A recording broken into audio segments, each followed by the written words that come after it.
Olentzerok txeke ederra ekarri die gaur Arrasateko Sahararen lagunen elkarteari, Nubi elkarteari hain zuzen. Oñatiko elkarrezi ikastetxekoek izartaupadak izeneko ekimen sortak egin dituzte astebetean eta amaiera eman zioten aurreko asteburuko elkartasun azokarekin. Azoka horretan elkarrezikoek salda eta taloa eta goxokien postuak jarri zituzten eta bertan ateratako 1.009 euroak Nubi elkarteari emango diote. Nubi elkarteari aurten gainera puri-purixan egondan Saharanen sarraskixak eta onjala 15 egun besterik ez. Gure ikasle hori bat be Sahararra izanik eta bizkat bere hori, bere fideltasuna bizkat premiatuaz urtero etortzen baizean gure azokara, diru hori bideratu dugu Nubi elkartera.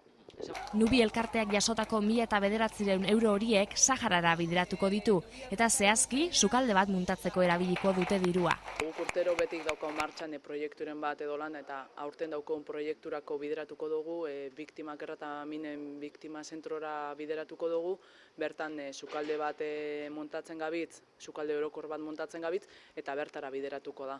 Saharako auzia puri-purian dago eta Nubi elkarteko juldainek esan digu egoera hori hobetzeko Espainiako gobernuak ez duen ez asko laguntzen, beharrezkoa ikusten dutela herritarrek Saharari laguntza ematea. Gero herriak sorionez guretzako behintzat ikusten dugu herriak benetan gobernuaren esan hitzen kontra edo doiala ekimen hauetan demostratzen den bezala eta ikusi biko da urrengo agintaldiei zer eskatzen dotzeun edo zer eskatu bikotzeun edo bakoitzak biko da bere barne hausnarketa bat edo.